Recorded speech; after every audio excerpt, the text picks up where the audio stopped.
বাহলুল মজনুনের কথা বলছিলাম। বড় নেককার পরহেজগার ছিলেন, কোনো সময় নামাজ কি করতেন না, ছাড়তেন না। কিন্তু ড্রেস দেখলে দুনিয়ার কোনো খবর আছে বলে বোঝা যেত না। এক এক সময় আনমনে এক এক কাজ করতেন।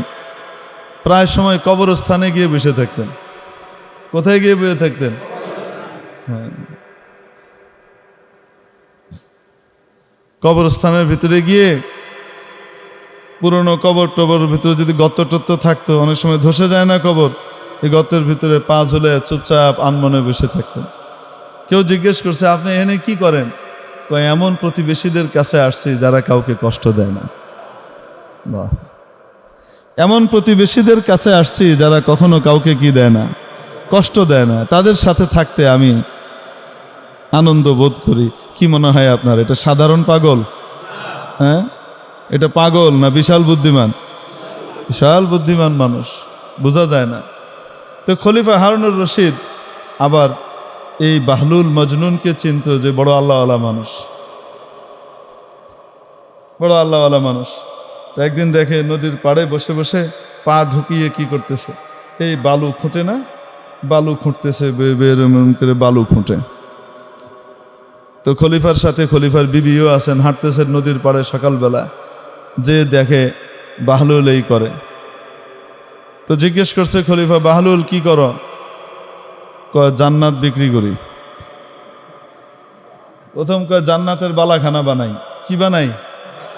জান্নাতের বালাখানা বানাইতেছে। কয় বালাখানা কার? যে কিনবে তার। যে কিনবে তা। তো বাদশা চিন্তা করতেছে, পাগলের মাথায় এখন ঠিক ঠিকানা নাই, কি কয় না কয়। হ্যাঁ, এনে বইবে বালাখানা বানায় জান্নাতের।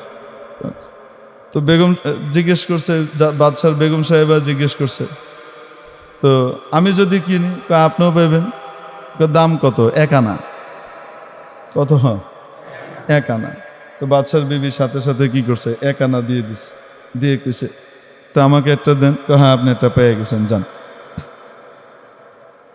আল্লাহওয়ালাদের অদ্ভুত অদ্ভুত ব্যাপার হয় এগুলো। আল্লাহ তাআলা তাদেরকে স্পেশাল কিছু নিয়ামত দেন মাঝে মাঝে। এখন চলে গেছে বাদশা, হাসতে হাসতে চলে গেছে। আর বিবিরে কয়, তুমি এক পাগল, এক পাগলের টাকায় 1টা আনা নষ্ট করলা, একটা ফকিরে দিলেও তো লাভ হইতো, খামাখা দিলা। তো বিবি আর কিছু বলে নাই। তো রাতের বেলা খলিফা হারুনুর রশিদ স্বপ্নে দেখে কিয়ামত কায়েম হয়ে গেছে, জান্নাতের বিশাল সব আলিশান অট্টালিকা তৈরি হয়ে গেছে, জান্নাতের ভিতরে সে হাঁটতেছে, বাদশা দেখতেছে। হাঁটতে হাঁটতে দেখে দূরে খুব সুন্দর একটা বালাখানা, বিশাল মহল, প্রাসাদ, হীরা মণি মুক্তা খচিত বিশাল এক প্রাসাদ। তো উনি কাছে গেছেন, ভিতরে ঢুকবে। তো ঢোকার সময় দেখে উপরে মালিকের নাম লেখা, জুবাইদা, তার বিবির নাম লেখা। এখন উনি ঢুকতে গেছে, আটকায় দিছে প্রহরী, গেটম্যান থাকে না, কই যান? কয়, এটা আমার বিবির প্রাসাদ। হ্যাঁ, আপনার বিবির প্রাসাদ, বিবির দুনিয়া, এগুলো এনে চলবে না, যান। আপনার না, এটা যার প্রাসাদ সে ঢুকবে, আপনি পারবেন না। মনটা খুব খারাপ, ঘুমটা গেছে ভেঙে। সকালবেলায় বেগম সাহেবের জিগাইতেছে, ওই দিনের কথা বাদশা ভুলে গেছে, ওনার মনে নাই। তুমি কি এমন আমল করছো যে আমলের কারণে জান্নাতে তোমার জন্য একটা বালাখানা দেখলাম স্বপ্নে? খলিফা হারুনুর রশিদও কিন্তু বড় আলেম ছিলেন। খলিফা হারুনুর রশিদ শুধু বাদশা ছিলেন না, কি ছিলেন? বড় আলেমও ছিলেন। প্রতিদিন নিজের সমস্ত রাজকার্য পরিচালনা করা সত্ত্বেও প্রতিদিন 100 রাকাত নফল আদায় করতেন। তার আগে ঘুমাইতেন না, দিনদার বাদশা। এখন উনি বিবিকে জিজ্ঞেস করে যে, তুমি কি আমল করো বলো তো দেখি, জান্নাতে তোমার বিশাল এক বালাখানা প্রাসাদ দেখলাম। তো বিবিরও মনে হয় না কি এমন স্পেশাল আমল করি। ওই যে ওইটা কিনছিল যে, ওইটা তো এমনি, ওই তো মনে নাই, ওইটা মাথায় নাই। অনেক চিন্তা ভাবনা করতেছি, কি আমল করছি যে জান্নাতে বালাখানা হলো। হঠাৎ মনে হলো, আচ্ছা ওইটা না তো যে আমি যে বাহলুল রে 1 টাকা দিলাম, 1 আনা দিয়ে যে জান্নাতের বালাখানা বেচলো। হ্যাঁ, এত মজা করতেছিল, আমিও মজা করেই কিনছি, কিন্তু সেটা কিনা আবার বাদশাকে ওইটাই। এই পাগল তো নর্মাল পাগল না, এ তো শরীয়তের পাগল। এ শরীয়ত মুক্ত মারফত পাগল না, এ হাকিকি শরীয়তি মারফতি ডবল পাগল। বুঝাইছি নি? যেই আল্লাহওয়ালা মারফতি মানুষের শরীয়তের কোনো বিধান লঙ্ঘন হয় না, নবীজির কোনো সুন্নত নষ্ট হয় না, এ হলো আসল। বুঝাইতে পারছি? হ্যাঁ, মারেফত বাদ দিতে বলা হয় নাই, কিন্তু শরীয়ত ধ্বংস করে না। তো মেরে মোহতারাম দোস্ত বলছিলাম, ওই যে খলিফা হারুনুর রশিদ আর কে, তো বাদশাহ ঘুম থেকে ওঠার পরে এটা শোনার পরে চিন্তা করতেছে, হায় রে হায়, কালকে তো বিশাল লস খাইছি, এই পাগলের কাছ থেকে তো এটা কিনে নিতে হইতো, নাই। এখন কি করছে, সকালবেলা এর পরের দিন আবার নদীর পাড়ে হাঁটতে বেরিয়েছে, আশা যদি আজকেও পাগলারে পাই। পাগলা কি ডেলি এক জায়গায় থাকবে নাকি? এক এক সময় এক এক জায়গায় তার যেখানে মন চায়। দোয়া করতেছে খুব আল্লাহ কাছে, আল্লাহ যদি পেয়ে যাই। এখন গেছে, যাওয়ার পরে হাঁটতে দেখে ও জায়গা মতো এই বাহলুল মজনুন আছে, ওই যে দেখা যায়। তো এখানে গেছে, গিয়ে কয়, কি করো? জান্নাতের বালাখানা বানাই। কয় কার লেগা? যে কিনবো হের লেগা। আমি যদি কিনি আপনিও পাবেন। দাম কত? বাগদাদের অর্ধেক রাজত্ব। আজকে কি কয়? বাগদাদের অর্ধেক রাজত্ব, এটা দিলে পাইবেন। খলিফা হারুনুর রশিদ কয়, এটা কেমন বেইনসাফির কথা? গতকালকে আমার বউ কিনলো 1 আনা দিয়া, আর আজকে তুমি আমার কাছে বাগদাদের অর্ধেক রাজত্ব দাম হাঁকতেছ, এটা কোনো কথা হলো? তো বাহলুল নিচের দিকে চাই, আঙ্গুল লাড়ে আর কয়, কালকে কিনছিল না দেখা, তুমি আজকে আইসো কিনতে দেখা, এর লেগা দাম।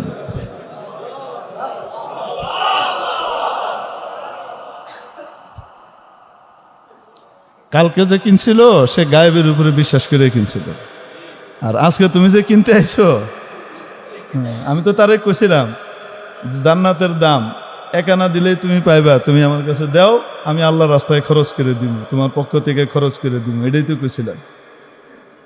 আমি তো আর খাইতাম না, আমারে দাও, আমি আল্লাহর রাস্তায় কি দিব, এটা লাগাই দিব, এটাই তো কইছিলাম। তো সওদা তো আল্লাহর লগে হইতো, আমার লগে না। তো বাদশাকে আমি দেখছি, তুমি জানলা কই থেকে দেখছি? স্বপ্নে দেখছো না, এখন আইসো।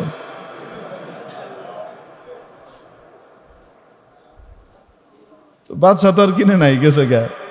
আমি আর তরিকায় কোনোভাবে কিনেলো মনে আল্লাহর কাছে, তোমার কাছে আর পাইলাম না আর কি। তো বাহলুল মজনুন, এই মজনুন পাগল টাইপের ছিল। একবার বাদশাহ বালাখানায় বসা, উপরে ছাদে, অনেক দূরে দেখে বাহলুল যায়, তো লোকজনকে ডেকে বলছে, এই ওইটারে আমার কাছে নিয়ে আসো, এই বাহলুলকে নিয়েও।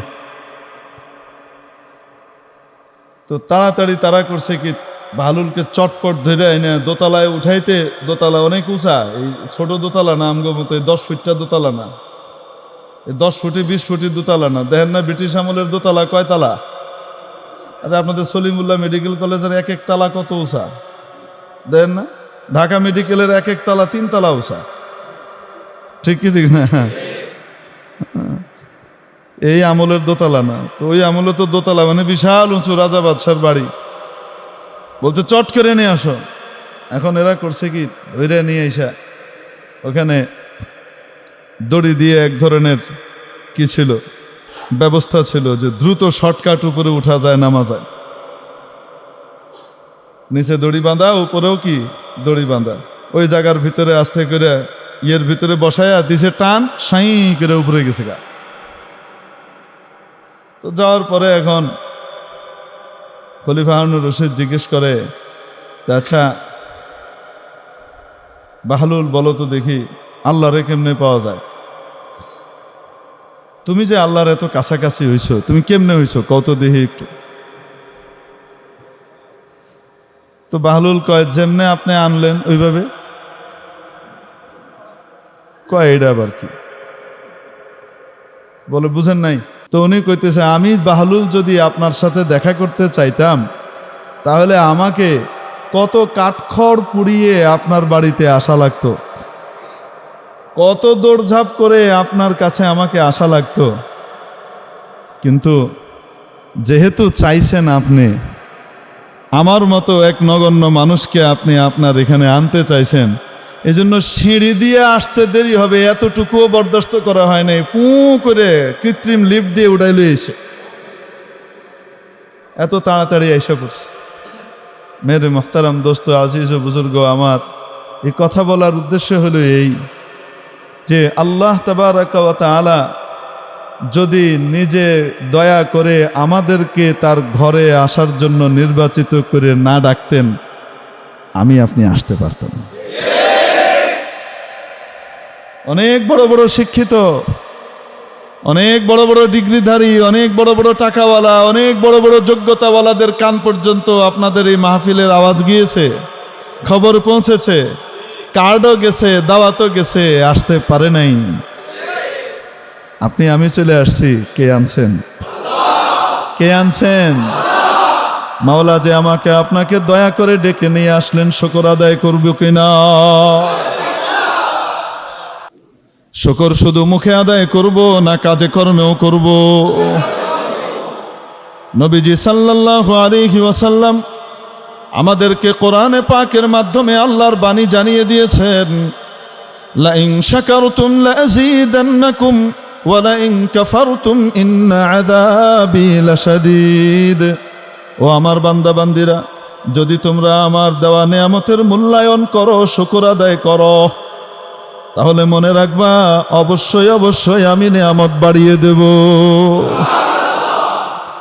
এজন্য এক ব্যক্তি নামাজ আদায়ের পরে আবার দ্বিতীয় ওয়াক্ত নামাজে মসজিদে আসার তৌফিক লাভ করতে পারা, এটা একটা লক্ষণ আর আলামত মাওলায়ে পাক মনে হয় গ্রহণ করেছেন, তাই আবার এনেছেন। আশা করতে পারি কিনা? আমাদের আমল এমন না যে আমল মাওলার দরবারে পেশ করা যায়, কিন্তু উনি রহমানুর রহিম, উনি গফুর ও গফফার, উনি সত্তার, উনি বড় দয়ালু, উনি ওয়াদুদ, উনি শাকুর, উনি মহামূল্যায়নকারী। হালকা ছোট্ট খাট্ট জিনিস, খুঁতযুক্ত জিনিসও গেলেও বান্দার যদি দেখে যে তার ইন্টেনশন ঠিক আছে, তার নিয়ত ঠিক আছে এবং সে আমার নবীর তরিকাকে ফলো করার চেষ্টা করেছে, এই দুইটা যদি ঠিক পান তাহলে মাওলায়ে পাক ওটাকে কবুল করে নেন। এটা কার দয়া? একটা নামাজ সারা জীবনের মধ্যে বেছে বের করা বড় কঠিন হয়, যেই নামাজটার শুরু থেকে নিয়ে শেষ পর্যন্ত আল্লাহ ছাড়া আর কোনো কিছু মাথার ভিতরে আসে নাই। চাকরির কোনো কিছু আসে নাই, দুনিয়ার কোনো কিছু আসে নাই, ছেলে মেয়ে, আত্মীয়, পরিবার পরিজন বা অন্য কোনো ভাবনা মাথার ভিতরে আসেই নাই। পুরা নামাজটা শুরু থেকে শেষ পর্যন্ত শুধু আল্লাহ আর আল্লাহ ছিলেন, আল্লাহর স্মরণে বিভোর ছিল। এমন একটা নামাজ বের করা কি খুব সহজ? বলেন না কেন? কিন্তু নামাজ তো আল্লাহ ওই রকম চান, যেমন চান ওরকম তো দিতে পারি নাই। তারপরেও মাওলায়ে পাক কবুল করে নিচ্ছেন। এটা কার দয়া? আল্লাহ যদি ইনসাফ করতেন, সুবিচার করতেন কিয়ামতের দিন, যদি সুবিচার করেন কিয়ামতের দিন, তাহলে ওই সুবিচারের বদলায় আমাদের কারো জান্নাতে যাওয়া সম্ভব না। আল্লাহর সুবিচার দিয়ে কেউ আমাদের পক্ষে জান্নাতে যাওয়া সম্ভব না, সব জাহান্নামে যাওয়া লাগবে। ঈমান আমল সব থাকা সত্ত্বেও শুধু একটা জিনিস যদি ধরেন, তুমি যদি কাউকে ভালোবাসতা, তার সাথে যদি আরেকজন খাতির করে, তুমি সহ্য করতে পারতা না। তোমার নামাজের ভিতরে আমার সাথে আরো কতজনাই ছিল, অমুক দেখতেছে, অমুক খুশি হবে, অমুক ভালো বলবে, কত রকমের কত কিছু আইছিল। যদি আমি ওইটা ধরতাম, আমার গায়রত্ব তোমার চাইতে অনেক বেশি। কয়টা ইবাদত আমারে দিতে পারবা তুমি? সম্ভব? বলেন না কেন? আল্লাহ যদি ইনসাফ করেন, কিয়ামতের দিন সুবিচার করেন, অবিচার তো আল্লাহ কখনো করেনই না, করবেনও না। যদি সুবিচারও করেন তো তাহলেও আমাদের পক্ষে জান্নাতে যাওয়া সম্ভব নয়। তো কি দিয়ে জান্নাতে যাব? ওনার রহম দিয়ে, ওনার করম দিয়ে, ওনার দয়া দিয়ে, ওনার কৃপা দিয়ে, ওনার অনুকম্পা দিয়ে, ওনার ফজল দিয়ে, ওনার ইহসান দিয়ে, ওনার মেহেরবানি দিয়ে, ওনার দয়া দিয়ে যাব। ওনার দয়া পাওয়ার জন্য ওনার আদেশগুলা পালন করি। ওনার রোশানল থেকে বাঁচার জন্য হারাম কাজগুলো থেকে দূরে থাকতে হবে। হারাম কাজ করব না, কারণ উনি রাগ হবেন। নাজায়েজ কাজ করব না, কারণ উনি নাখোশ হবেন। নামাজ পড়বো, রোজা রাখবো, নবীর তরিকায় চলবো, কেন? কারণ উনি খুশি হবেন। ঠিক কি ঠিক না? আমাদের কাজ হলো এটা। ইয়াবা মোরা ইয়ানা ইয়াবাম জুস্তে জুয়ে মিকুনাম হাসেল আয়াদ ইয়ানা আয়াদ আর জুয়ে মিকুনাম।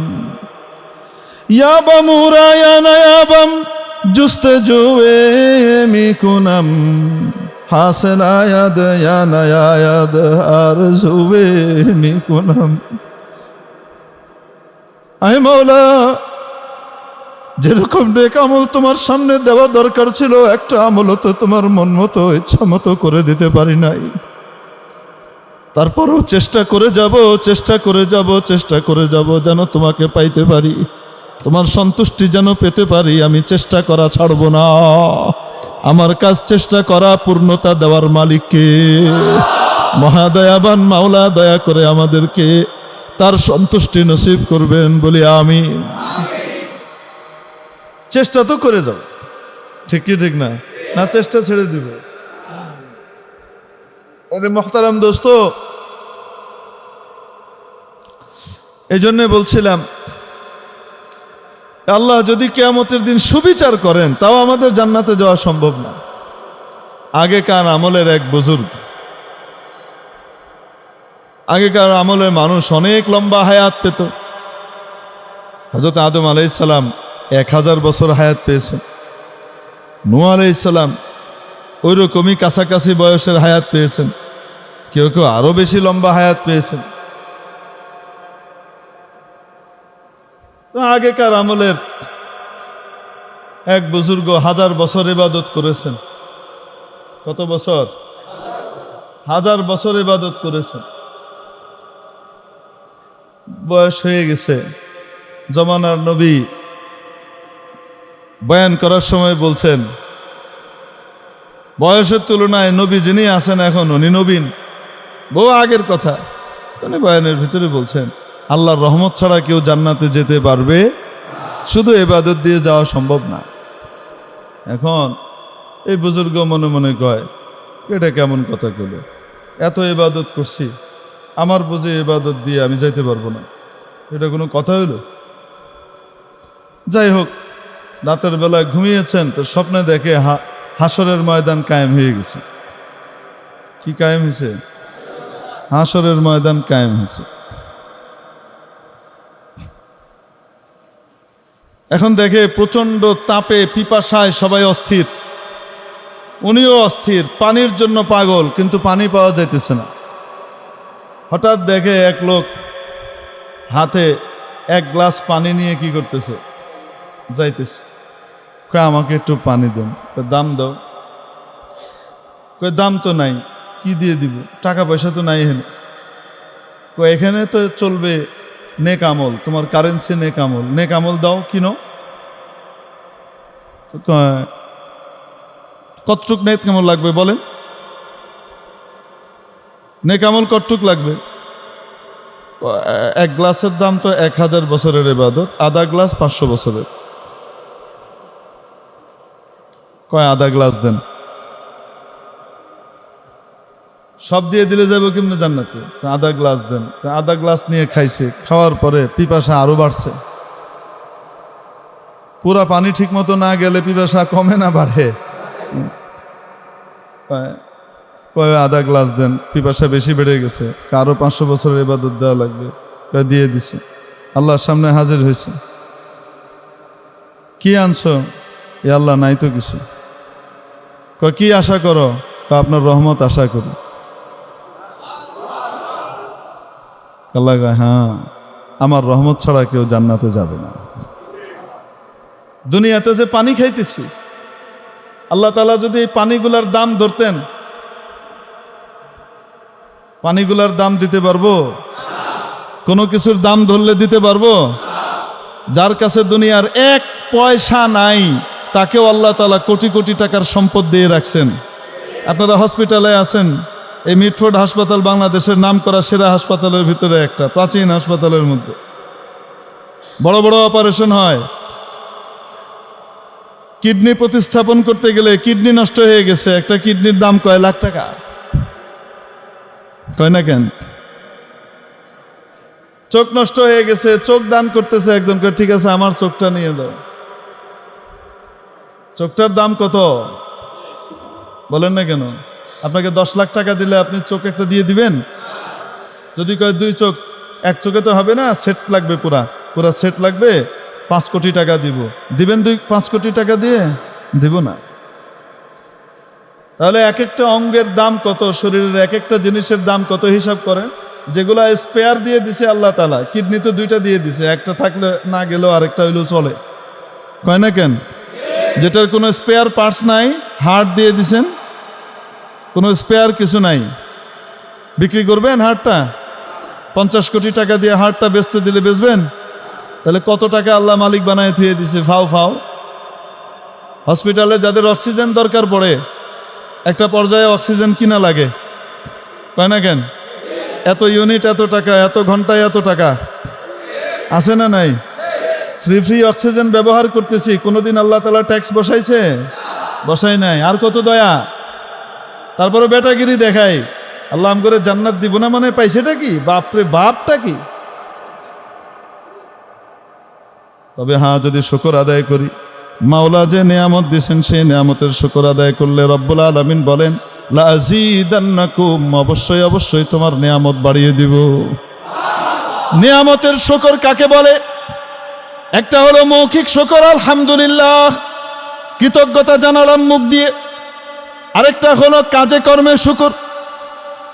কাজে কর্মে যদি কৃতজ্ঞতা বোধ প্রকাশ না হয়, শুধু মুখ দিয়ে প্রকাশ পেলে মাপ পাওয়া যাবে। কোনো ব্যক্তি কাউকে 10,000 টাকা দিল, টাকা দেওয়ার পরে টাকাটা নিয়ে কয় শুকরিয়া, অনেক ভালো আপনি আমাকে টাকাটা দিছেন, অনেক শুকরিয়া। তারপরে কি করলো? জুতাটা নিয়ে ওই ব্যক্তির গালের ভিতরে আস্তে করে মেরে দিছে। কয় এটা কি করলি? শুকরিয়া আদায় করছি না, আবার কি? এরকম মুহের শুকরিয়া দিয়ে কি কাম হবে? কি আমার অপমান করলি সবার সামনে, আর শুকরিয়া আদায় করছো, আমাকে ধন্যবাদ দিছ? বলেন না কেন? বলবো কি বলবো না? মুখের সাথে সাথে কাজটাও লাগে কি লাগে না? মুখেও যেমন কৃতজ্ঞতা প্রকাশ করছি, কাজে কর্মেও কৃতজ্ঞতা প্রকাশ করতে হবে। কৃতজ্ঞতা কাকে বলে? নেয়ামত দাতা যে উদ্দেশ্যে যে জিনিস দান করেছেন, নেয়ামত দিয়েছেন, নেয়ামত দাতার ইচ্ছা অনুযায়ী ওই জিনিসকে ব্যবহার করলে সেটাকে কৃতজ্ঞতা বলে। সেটাকে নেয়ামতের মূল্যায়ন করা এবং শুকর আদায় করা বলে। আপনার কাছে কেউ সাহায্য চাইলো, কি করবে? কয় আমার দোকান করা দরকার, আমার বিরাট সমস্যা চলতেছে, তো আপনি তাকে সাহায্য হিসেবে 3 লাখ টাকা দিয়ে দিলেন, দিয়ে বললেন এই 3 লাখ টাকা দিয়ে তোমার তো একটা স্থায়ী ব্যবস্থা করে ফেলো, যাও এই 3 লাখ টাকা দিয়ে কি করো, একটা দোকান দিয়ে মোটামুটি সেই দোকানটা দিয়ে চলো। আস্তে আস্তে সাহায্য করলো, তাই না? আপনি সাহায্য করলেন 3 লাখ টাকা দিয়ে, উনি 3 লাখ টাকা নিয়ে গেলেন।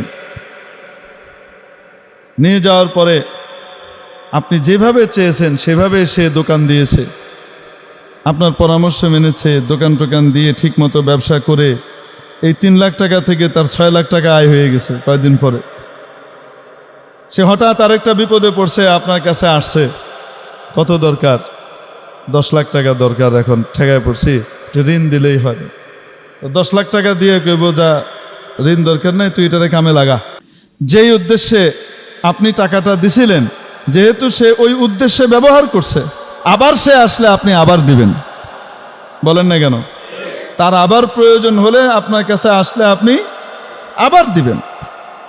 কিন্তু আপনি দিছেন 3 লাখ টাকা, 3 লাখ টাকা পায়া খুব শুকরিয়া, ধন্যবাদ, আপনার মতো মানুষ হয় না, যত ফুল আছে সব কিনে মিনে আপনারা দিয়ে গেল, তারপরে গিয়ে এই টাকা দিয়া গাঞ্জা খাইতেছে ভালো করে, তারপরে এটা করতেছে হেডা করতেছে, অনেক কিছুই করছে, শুধুমাত্র দোকানটা করে নাই। আপনি যে তাকে স্বনির্ভর হওয়ার জন্য ব্যবস্থা করে দিয়েছিলেন সেটা সে করে নাই। আবার যখন আপনার কাছে আসবে 50,000 টাকা চাইলেও দিবেন? কি করবেন? বাইরো, ওই 3 লাখ ফেরত দেয়াকে যা, তোরে লেগে দিছিলাম, কয় না কেন? আল্লাহ রব্বুল আলামিন আমাকে আপনাকে চোখ দিয়েছেন, নাক দিয়েছেন, কান দিয়েছেন, মস্তিষ্ক দিয়েছেন, হাড় দিয়েছেন, শরীরের অঙ্গ প্রত্যঙ্গ দিয়েছেন। কেন? ওনাকে খুশি করে, ওনার খুশির কাজ করে জান্নাতের মেহমান হবার জন্যে। আমাদের বাবা হযরত আদম আলাইহিস সালামের সুপুত্র, সুকন্যা, সুসন্তান হবার জন্যে, বাবার নীতিতে থেকে আল্লাহকে মেনে জান্নাতি হবার জন্যে, বাবার বাড়ির ভাগ পাবার জন্যে। সুপুত্র সুকন্যা বাবার বাড়ির মধ্যে ভাগ পায়, ঠিক কি ঠিক না? ত্যায্য পুত্র বাবার বাড়ির মধ্যে ভাগ পায় না। এই কাজের জন্য আল্লাহ আমাকে আপনাকে পাঠাইলেন এবং বলে দিলেন এক কথায়, সূরাতুদ যারিয়াতের 56 নম্বর আয়াতে মাওলা বললেন, ওয়ামা খালাকতুল জিন্না ওয়াল ইনসা ইল্লা লিয়াবুদুন। আমি জিন এবং ইনসানকে তৈরি করেছি শুধুমাত্র আমার ইবাদত করার জন্যে। কিসের জন্যে? ইবাদত মানে ওনার কথা মানা। ইবাদত মানে কি? ব্যবসা বাণিজ্য, চাকরি বাকরি, ওঠা বসা, পরিবার পরিজন পরিচালনা, দুনিয়ার যে কোনো কাজ কারবার আমরা করি সেটা ওনার ইচ্ছে অনুযায়ী, উনি যেভাবে বলেছেন সেভাবে করলেই সেটা ইবাদত হয়ে যায়। ওনার আদেশ অনুযায়ী উনি আদেশ করেছেন, যদি আমাকে পেতে চাও আমার নবীর তরিকা ফলো করো। কুল ইন কুনতুম তুহিব্বুনাল্লাহ ফাত্তাবিউনি ইউহিব্বুকুমুল্লাহ। ও আমার বান্দা বান্দিরা, যদি আমি আল্লাহকে ভালোবেসে থাকো, আমাকে পেতে চাও, তাহলে ও নবী আপনি বলে দেন, আমি রসুলের পরিপূর্ণ অনুসরণ করো, ইত্তেবা করো, সুন্নতের পাবন্দি করো। তাহলে কি হবে? ইউহিব্বুকুমুল্লাহ। তোমরা যেমন আল্লাহকে ভালোবাসবে, আল্লাহও তোমাদেরকে ভালোবাসবেন। ওয়া ইয়াগফির লাকুম যুনুবাকুম। তোমাদের যত গুনাহ আছে, পাপ রাশি আছে, সব মাফ করে দিবেন। ওয়াল্লাহু গফুরুর রহিম। তিনি বড় দয়ালু, বড় ক্ষমাশীল। উনি মাফ করতে পছন্দ করেন। কি করেন? পছন্দ করেন। নবী পাক সাল্লাল্লাহু আলাইহি সাল্লামের যখন মেরাজ হলো, মেরাজের মধ্যে নবীজি সাল্লাল্লাহু আলাইহি সাল্লামকে ভ্রমণ করানো হয়েছে। আল্লাহর গোটা সৃষ্টি জগৎ ভ্রমণ করিয়েছেন, জান্নাত ঘুরিয়েছেন, জাহান্নাম দেখিয়েছেন, সব দেখিয়ে এনেছেন। আল্লাহু আকবার পরশুদিন বলেন, আল্লাহু আকবার পরশুদিন বলেন। এই সব কিছু এক রাতের ভিতরে ঘুরিয়ে এনেছেন কে? আল্লাহ তাআলা। আল্লাহু আকবার। ঘুরিয়ে এনেছেন। তিনি ঘুরে আসার পরে বলেন, জান্নাতের দরজার মধ্যে ফটকের ভিতরে আমি 3টি কথা লেখা পেয়েছি। জান্নাতের ফটকে কয়টা কথা লেখা ছিল? 3টা বাণী লেখা ছিল। তার মধ্যে একটা হলো উম্মাতুন মুযনিবাতুন ওয়া রাব্বুন গফুর। উম্মত গুনাহগার, প্রভু ক্ষমাশীল। হযরত আম্মা জান আয়েশা সিদ্দিকা রাদিয়াল্লাহু তাআলা আনহা নবীজি সাল্লাল্লাহু আলাইহি ওয়াসাল্লামকে জিজ্ঞেস করলেন, ইয়া রাসূলুল্লাহ, যদি সবে কদর পেয়ে যায়, যেই রাতটা একটা রাত 1000 মাসের ইবাদতের চেয়ে উত্তম, 83 বছর 4 মাসের ইবাদতের চেয়ে উত্তম, এক রাতের ইবাদত, ইয়া রাসূলুল্লাহ যদি পেয়ে যাই, ওই বিশাল রাতটা, ওই বিশেষ রাতটা যদি পেয়ে যাই, তাহলে আমি কি দোয়া করব? নবীজি আম্মা জান আয়েশাকে শিখিয়ে দিলেন দোয়া করবে, আল্লাহুম্মা ইন্নাকা আফুউন তুহিব্বুল আফওয়া ফাফু আন্নি। ও আমার মাওলা, তুমি তো মহা ক্ষমাশীল, ক্ষমা করতে ভালোবাসো, ক্ষমা করতে ভালোবাসো, অতএব আমাকে ক্ষমা করে দাও। আমি গুনাহ করেছি, আমি আর করব না, আমি তওবা করলাম, ভবিষ্যৎ জীবনটাকে গুনাহমুক্ত রাখবো, আর এই গুনাহ করব না, আল্লাহ আমাকে ক্ষমা করে দাও, এই কথা বলবি। মাফ করতে ভালোবাসেন কি না? বলেন না কেন? ভালোবাসেন কি বাসেন না? এখন বলেন দেখি, চোখ দিয়েছেন কে? কান দিয়েছেন কে? কেন? ওনার নাফরমানির গান বাজনা শোনার জন্যে। চোখ দিয়েছেন কেন? নাফরমানির কাজ করার জন্যে। যেগুলা দেখা নিষেধ সেগুলা দেখার জন্যে, ওগুলা তাকানোর জন্যে চোখ দিয়েছেন। আহা, মুখ দিয়েছেন কেন? উনার বিরুদ্ধে কথা বলার জন্যে। মুখ দিয়েছেন কেন? উনার বিরুদ্ধে যে সমস্ত কথাবার্তা আছে, উনার বিধানের বিপরীতে যত কথা আছে সেই কথাগুলা বলার জন্য মুখ দিয়েছেন। মুখে খুব বলি আমি ইমানদার, মুখে বলি আলহামদুলিল্লাহ, আর আল্লাহর বিধানের বিরুদ্ধে অবস্থান নেই। মনে রাখতে হবে এটা মুখে শুকরিয়া জানিয়ে জুতা মারার শামিল। ঠিক কি ঠিক না? তাহলে বলেন তো দেখি, একটা জিনিস এখন থেকে ঠিক করে নেই, আর যাই করি না কেন কোনোদিন আল্লাহর বিধানের বিরুদ্ধে কোনো কথা বলবো না। আমি আমল করতে পারি আর না পারি, আমার মধ্যে দুর্বলতা থাক আর সাবল্য থাক, যাই থাক না কেন, আমি কখনো কখনো কখনো আল্লাহর বিধিবিধানের বিরুদ্ধে অবস্থান নিব না। কোনোদিন আল্লাহর বিধিবিধান বিরুদ্ধচারণকারীর সাথেও সঙ্গ দিব না। পারবো তো ইনশাআল্লাহ? তাহলে শুকরিয়া আদায় হবে। তাহলে কি আদায় হবে? শুকরিয়ার প্রাথমিক ধাপ আদায় হইল যে আমি আল্লাহর বিধানের বিরুদ্ধে নই। আল্লাহ আমাদেরকে বুঝবার তৌফিক দান করেন। আমি নামাজ পড়ার ভিতরে যদি আমার দুর্বলতা থেকেও থাকে, কিন্তু কোনো ব্যক্তি যদি নামাজ যথাসময়ে আদায় করতে চায়, কখনোই আমি তার বিরুদ্ধে যাব না, আমি তার সাহায্য করব। ঠিক কি ঠিক না? আমি হয়তো দাড়ির বিধানটা ঠিক মতো রাখতে পারছি না, কিন্তু যে ব্যক্তি দাড়ি রাখে তাকে আমি সম্মান করব, কারণ সে আমার মাওলার বিধান পালন করছে। ঠিক কি ঠিক না? নাকি পিছনে খোসানির লিগে ঘুরে বেড়াবো? দাড়িওয়ালা করে কেমনে খোসানি যায়? হ্যাঁ, এরকম করবো নাকি? হ্যাঁ, আল্লাহ আমাদেরকে বাঁচার তৌফিক দান করেন। আল্লাহ কয় হুজুর দাড়ি রাখছে কিন্তু ঘুষ খায়। ঘুষ খাওয়াটা আলাদা অপরাধ, দাড়ি না রাখাটা আলাদা অপরাধ। ঠিক কি ঠিক না? দুইটা আলাদা আলাদা অপরাধ। হ্যাঁ, বেশি ভালো হতো যেমন দাড়ি না রাখার অপরাধটা পরিহার করে দাড়ি রেখে সওয়াবের কাজ করতেছে, ঘুষটাও যদি না খেত, ওই অপরাধটাও যদি বর্জন করত, তাহলে আরো ভালো হতো, সোনায় সোহাগা হতো। ঠিক কি ঠিক না? শয়তান যেন এসে আমাদেরকে এই বুদ্ধি না দেয়, এটা শয়তানের কুমন্ত্রণা।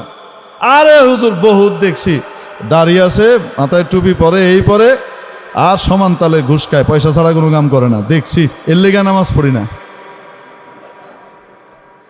ওরে তো নামাজ কি দোষ করলো? কয় না কেন? হ্যাঁ, নামাজ দোষ করছে? হ্যাঁ, ওই ব্যক্তি যে ঘুষ খাইতেছে এটা নামাজ পড়ার কারণে? কয় না কেন? না, নামাজে ওর আগ দিয়ে ঘুষ খায়। কয় না কেন? বরং নামাজটা যদি ঠিকমতো সুন্দরভাবে হইতো, তাহলে এই কাজটা থেকেও নামাজ তাকে বাধা দিয়ে দিত।